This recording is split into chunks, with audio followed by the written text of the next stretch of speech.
વિદ્યાર્થી મિત્રો, સ્વાગત છે તમારું ફરી એકવાર તમારી પોતાની YouTube channel SS Gujarat education પર. અને આજે મિત્રો આપણે જોવાના છીએ એસપીસીસીમાં જે તમારો વિભાગ બી છે એ વિભાગ બીમાં આપણે ભાગ 2 એટલે કે તમારું જે એસપી સેક્શન હોય છે તો એ એસપીમાં આપણે ભાગ 2માં આપણે જોઈશું પ્રકરણ નંબર 7 નું સોલ્યુશન. ઓકે, તો આ પ્રકરણ નંબર 7 નું સોલ્યુશન આપણે આ વિડીયોમાં મિત્રો જોવાના છીએ. તો વિડીયો શરૂ કરતા જ પહેલાં જ મિત્રો તમને કહી દઉં કે જો તમે આખા ગાલા અસાઇનમેન્ટના સોલ્યુશનની પીડીએફ મેળવવા માંગતા હોય તો નીચે ડિસ્ક્રિપ્શનમાં આપેલ મોબાઈલ નંબર પર મિત્રો કોલ કરો. આખા ગાલા અસાઇનમેન્ટના સોલ્યુશનની પીડીએફની કિંમત માત્ર ને માત્ર કેટલા 100 રૂપિયા કિંમત છે. તો મિત્રો આ તમે કોલ કરીને મેળવી શકો છો. ઓકે, તો જરૂરથી નીચે ડિસ્ક્રિપ્શનમાં આપેલ મોબાઈલ નંબર પર કોલ કરીને આખા ગાલા અસાઇનમેન્ટના સોલ્યુશનની પીડીએફ મેળવી લેજો. ઓકે, શરૂ કરીએ આપણો આજનું સોલ્યુશન. વિભાગ 2માં આ પ્રકરણ 7 નું શું છે? કસ્ટોડિયન ફી એટલે શું? કસ્ટોડિયન ફી મેં જ પહેલી વાર સાંભળ્યું છે. બોલો. ડિમેટ ધારકના ડિમેટ ધારકના ખાતામાં કેટલા શેર રહ્યા છે? ડિમેટ ધારકના ખાતામાં કેટલા શેર રહ્યા છે તેના આધારે દર મહિને જે ફી વસૂલ કરવામાં આવે છે તેને શું કહે? કસ્ટોડિયમ કસ્ટોડિયન ફી કહે છે. ડિમેટ ધારકના ખાતામાં કેટલા શેર રહ્યા છે તેના આધારે દર મહિને જે ફી વસૂલ કરવામાં આવે છે તેને કસ્ટોડિયન ફી કહે છે. ત્યારબાદ છે મિત્રો બીજા નંબરનું કે કંપની કયા નફામાંથી વર્તમાન શેર હોલ્ડરોને બોનસ શેર આપી શકે છે? શું કંપની કયા નફામાંથી વર્તમાન શેર હોલ્ડરોને બોનસ શેર આપી શકે છે? તો કંપની તેના એકત્ર થયેલ નફામાંથી કોઈ પણ અવેજ વગરના તેના વર્તમાન શેર હોલ્ડરોને બોનસ શેર આપી શકે છે. કોઈ પણ અવેજ એટલે એના બદલેનું વગરના શેરના તેના વર્તમાન શેર હોલ્ડરોને બોનસ આપી શકે છે. કંપની તેના એકમાત્ર થયેલ નફામાંથી કોઈ પણ અવેજ વગરના તેમાં વર્તમાન શેર હોલ્ડરને બોનસ આપી શકે છે. એકવાર ફરીથી પ્રશ્ન આપી સમજવાનો પ્રયત્ન કરીએ. કંપની કયા નફામાંથી, એવો કયો નફો છે એવું કીધું છે કે વર્તમાન શેર હોલ્ડરોને બોનસ આપી શકે છે.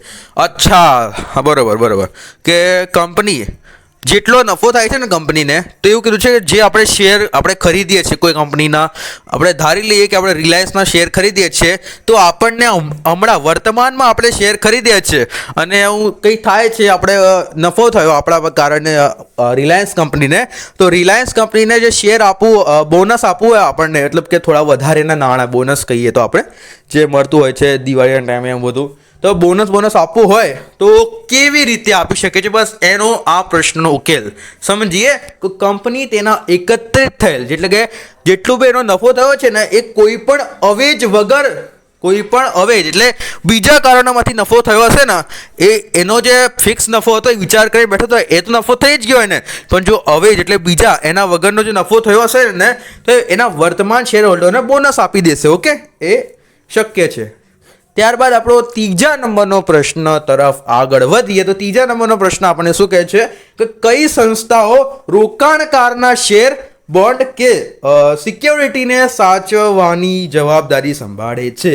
કઈ સંસ્થાઓ રોકાણકારના શેર, બોન્ડ કે સિક્યોરિટી સાચવવાની જવાબદારી સંભાળે છે? તો કે ઉત્તર NCDL અને CDSL.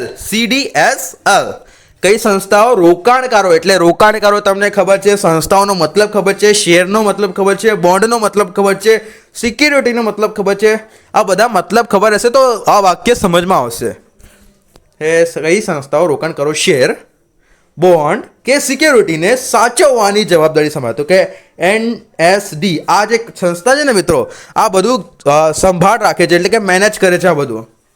NSDL અને CDSL સંસ્થા રોકાણકારોના શેર, જે શેર ખરીદ્યા એ લોકો, બોન્ડ અને સિક્યોરિટીને સાચવવાની શું જવાબદારી સંભાળે છે?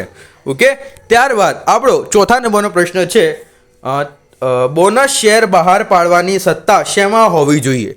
બોનસ શેર છે એ બહાર પાડવું હોય આપણે તો એની સત્તા શેમાં હોવી જોઈએ? તો કે બોનસ શેર આપણે બહાર પાડવાના હોય ને તો એની સત્તા કંપનીના નિયમન પત્રમાં હોવી જોઈએ.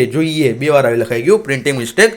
બોનસ શેર આપણે બહાર પાડવાના હોય તો એની શું સત્તા કંપનીના નિયમન પત્રમાં હોવી જોઈએ. કંપનીના શું નિયમન પત્રમાં હોવી જોઈએ. ત્યારબાદ આપણે એક જણાવી દઉં, જો મિત્રો તમે આખા ગાલા અસાઇનમેન્ટના સોલ્યુશનની PDF મેળવવા માંગતા હોય તો નીચે ડિસ્ક્રિપ્શનમાં આપેલ મોબાઈલ નંબર પર કોલ કરો. આખા ગાલા અસાઇનમેન્ટના સોલ્યુશનની PDFની કિંમત માત્ર ને માત્ર મિત્રો 100 રૂપિયા છે. તમે કોલ કરીને મેળવી શકો છો. ઓકે, તો જરૂરથી કોલ કરીને મેળવી લો. બોનસ શેર પત્રક કંપનીની રજિસ્ટ્રાર સમક્ષ ક્યારે નોંધાવવું? તો કે બોનસ શેર પત્રક હોય છે આપણું, તો એ કંપનીની રજિસ્ટ્રાર સામે આપણે ક્યારે નોંધાવવું જોઈએ? તો બસ એની વાત છે. તો બોનસ શેર બહાર પડ્યા પછી 1 માસમાં, બોનસ શેર બહાર પડ્યા પછી 1 માસમાં બોનસ શેર પત્રક કંપનીની રજિસ્ટ્રાર સામે, એટલે કે 1 મહિનામાં આપણે એ આપવી દેવું જોઈએ. કોના પાસે? કંપનીના રજિસ્ટ્રાર પાસે, રજિસ્ટ્રાર સમક્ષ આપણે રજૂ કરવાનું હોય છે ત્યારે 1 માસમાં નોંધાવવું જોઈએ. ઓકે, તો મિત્રો થોડીક બ્રેક ટાઈમ લઈ લે. Break time. આપણી સાથે આજે હિતેશભાઈ આવી ગયા છે, તો એ આપણને તમને અને મને કંઈ જાણકારી આપવા માંગે છે. તો એ આપણને કંઈ કહેવા માંગે છે. તો એરટેલ વાઈફાઈમાંથી છે, તો એમની વાતો આપણે સાંભળીએ શું કહે છે. હિતેશભાઈ. નમસ્કાર મિત્રો, મારું નામ હિતેશ સોનાર છે અને હું એરટેલ વાઈફાઈથી છું. અચ્છા હિતેશભાઈ, એરટેલ વાઈફાઈથી છો તમે. આપણે એરટેલ વાઈફાઈ એટલે શું, અમને થોડી જાણકારી આપશો? એરટેલ વાઈફાઈ એક એન્ટરટેનમેન્ટ પ્લાન છે, જેમાં ઓનલી ઇન્ટરનેટ કનેક્શન લેવું હોય તો પણ મળી જાય છે. ટીવી ચેનલ્સ અને OTT સાથે ઇન્ટરનેટ કનેક્શન લેવું હોય તો પણ મળી જાય છે. એવું છે, તો મારે OTT બધું લેવું હોય તો મળી જાય, જોવા મળશે મને OTT, એમ તમે કહેવા માંગી રહ્યા છો. મારી ટીવી છે તો એમાં મારે YouTube જોવું હોય તો એ મળી જશે. અને હું જો આ વાઈફાઈ કનેક્શન મેળવું તો મારું નેટ તો નહીં ખતમ થાય ને? હું જેટલું વાપરું છું ડેલી યુઝમાં તો મારું નેટ ખતમ થઈ જાય છે. તો હું આ મેળવું તો મારું નેટ ખતમ તો નહીં થાય ને? ના, આમાં તમારું નેટ ખતમ નહીં થાય. નેટ અનલિમિટેડ આવે છે અને YouTube પણ તમે જોઈ શકો છો. તમે તમારા મોબાઈલ ઉપર અથવા ટીવી પર YouTube ચલાવી શકો છો. એવું છે એમ. મારે ચેનલ્સ અને OTT નથી જોઈતા, મારે ખાલી ઇન્ટરનેટ મેળવવું હોય તો આ મને મળી જશે? હા, ચોક્કસ મળી જશે. હા, જો મારે આ યુટ્યુબના વિદ્યાર્થીઓ છે, આ જે પણ આ વિદ્યાર્થીઓ આ વિડીયો જોઈ રહ્યા છે, એમના ઘરે એમને જો આ એરટેલ વાઈફાઈ કનેક્શન મેળવવું હોય તો મેળવી શકે છે. અને આપણા વિડીયો આખા ગુજરાતનામાંથી જોવાય છે, તો આ બધા અલગ અલગ શહેર કે વિસ્તારમાંથી છે, તો એ લોકો ત્યાં કનેક્શન મેળવી શકે છે. હા, વિદ્યાર્થીઓ પણ આ કનેક્શનનો લાભ મેળવી શકે છે. તેમના વાલીઓ દ્વારા કોન્ટેક્ટ કરીને આ કનેક્શન મેળવી શકે છે. ફક્ત એટલું જ છે કે નાના નાના ગામડા જ્યાં હોય છે ત્યાં કનેક્ટિવિટી હોતી નથી. ફક્ત શહેરી વિસ્તારમાં જ આ કનેક્શન મેળવી શકાય છે. હા, ચાલો, તમને અમે કીધું વિદ્યાર્થીઓ પણ મેળવી શકે છે, એ સારી વાત છે. તો વિદ્યાર્થીઓને મને તો મેળવવાનું જ છે, તો કેટલામાં મળી જશે હિતેશભાઈ મને આ કનેક્શન? આમાં પ્લાન છે, એડવાન્સ કોઈ પણ પ્લાન કનેક્શન લેશો એડવાન્સ ઓનલી 1500 રૂપિયા પે કરવાના હશે. અને અત્યારે ઓફર પણ ચાલે છે, 1500 એડવાન્સ પેમેન્ટ કરીને 1000 રૂપિયા કેશબેક મળી રહી છે. અલગ અલગ પ્લાન્સ હોય છે, જો તમને મિત્રો આ સ્ક્રીન પર દેખાઈ રહ્યું હશે, તમે જોઈ શકો છો. અલગ અલગ પ્લાન્સ હોય છે, કેટલાક તમને બતાવી દઉં. આ મુજબ પ્લાન્સ છે. હિતેશભાઈ જરા સમજાવી દેજો આના બારામાં શું છે. પ્લાન્સમાં તમને દેખાઈ રહ્યું છે, જે 40 MBPS અને 100 MBPSનો પ્લાન છે. 499 plus GST 40 MBPS, 799 plus GST 100 MBPS છે. અને ટીવી ચેનલ OTT સાથેનો પ્લાન બાજુમાં લખેલો છે, જે 599 પ્લસ GST 30 MBPSનો છે. 899 પ્લસ GST એ 100 MBPSનો છે. અચ્છા, અને આપણું આગળનું કંઈક પ્લાન્સની ડિટેલ છે મિત્રો, આ તમે જોઈ લેજો. આ તમારા માટે જ છે, તમારે મેળવવું હોય આ તો આ જોઈ લેજો. તો હિતેશભાઈ, તમારો આ બધી જાણકારી આપવા માટે તમારો ખૂબ ખૂબ ધન્યવાદ. વિદ્યાર્થીઓ, તમે પણ આ એરટેલ વાઈફાઈ કનેક્શન મેળવવા માંગતા હોય તો આ હિતેશભાઈનો તમે કોન્ટેક્ટ કરી શકો છો તમારા વાલી દ્વારા. અને મેં તો આ કનેક્શન લીધું જ છે, તો હું તમને આના બારામાં કહી દઉં. આ કનેક્શનમાં તમને કહું તો આટલું બધું મને નેટ વાપરવા મળે છે, ઓટીટી મળે છે, આ બધી ટીવી ચેનલ, યુટ્યુબ ચાલે છે, આમાં બધું મને એક જ કનેક્શનમાં આ બધું મળી જાય છે. તો તમે પણ આ મેળવવા માંગતો તો તમે પણ હિતેશભાઈ જોડે કોન્ટેક્ટ કરી લેજો. ઓકે, ન્યૂ કનેક્શન માટેનું જ છે આ. તો આપણો બ્રેક મિત્રો પૂરો કરીએ, કન્ટિન્યુ કરીએ આપણો વિડીયો.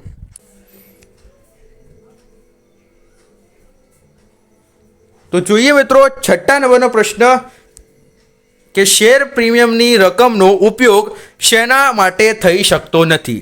શેર પ્રીમિયમની રકમનો ઉપયોગ શેના માટે થઈ શકતો નથી? તો કે શેર પ્રીમિયમની રકમનો ઉપયોગ ડિવિડન્ડ આપવા માટે થઈ શકતો નથી. કોના માટે? ડિવિડન્ડ આપવા માટે એનો શેર ઉપયોગ થઈ શકતો નથી. ઓકે, જે તમને હમણાં મેં જણાવ્યું છે, હિતેશભાઈએ તમને જે જણાવ્યું, તો એ જે વાઈફાઈ કનેક્શન છે તમારે એમના નંબર પર કોલ કરવાનો રહેશે. અને જ્યાં તમારે પીડીએફ લેવાની હોય તો આપણા નંબર અલગ છે, ડિસ્ક્રિપ્શનમાં છે.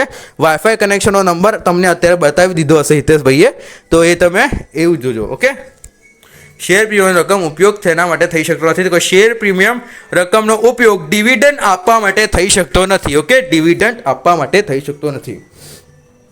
ઇક્વિટી શેર મૂડીના કયા કારણસર મૂડીમાં વૃદ્ધિ થાય છે?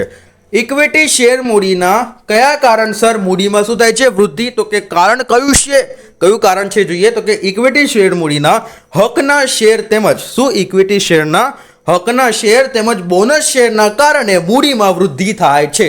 શું? ઇક્વિટી શેરના મૂડીમાં હકના શેર તેમજ બોનસ શેરને કારણે મૂડીમાં શું થાય છે? વૃદ્ધિ થાય છે. ત્યારબાદ 8મો, જાહેર કંપની ક્યારે સ્વેટ ઇક્વિટી શેર બહાર પાડી શકે છે? જાહેર કંપની ધંધો શરૂ કરવાનું પ્રમાણપત્ર મેળવે ત્યારે 1 વર્ષ પછી જ સ્વેટ ઇક્વિટી શેર બહાર પાડી શકે છે. જાહેર કંપની ધંધો શરૂ કરવાનું પ્રમાણપત્ર મેળવે ત્યારે 1 વર્ષ પછી એ સ્વેટ ઇક્વિટી શેર બહાર પાડી શકે છે. ત્યારબાદ પ્રેફરન્સ, શું કીધું છે? પ્રેફરન્સ શેર હોલ્ડરોને કઈ બાબતમાં મત આપવાનો અધિકાર હોય છે? શું કીધું છે? પ્રેફરન્સ શેર હોલ્ડરોને કઈ બાબતમાં મત આપવાનો અધિકાર હોય છે?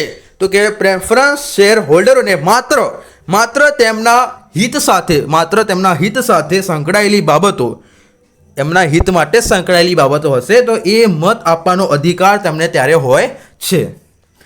10th નંબરનું ક્વેશ્ચન, લાસ્ટ ક્વેશ્ચન. ઇક્વિટી શેરના તેમજ પ્રેફરન્સ શેરના કેટલા પ્રકારો છે? મોસ્ટ ટાઈમ્પી ક્વેશ્ચન. ઇક્વિટી શેરના મુખ્ય 3 પ્રકારો છે, જ્યારે નવા કંપની ધારા 2013 મુજબ પ્રેફરન્સ શેરના 2 પ્રકારો છે. ઓકે, આથી મિત્રો આપણો વિડીયો પૂરો થાય છે. વિડીયો ગમે તો વિડીયો લાઈક, ચેનલ સબસ્ક્રાઈબ કરવાનું ભૂલતા નહીં. ઓકે, મળીએ મિત્રો નેક્સ્ટ વિડીયોમાં. ત્યાં સુધી બનાવી લેજો આપણી યુટ્યુબ ચેનલ પર. એસએસસીનું સોલ્યુશન જલ્દી આવી જશે મારા હિસાબથી, બાકી બધા વિષયો પછી આવશે. ઓકે, તો થેન્ક યુ ફોર વોચિંગ.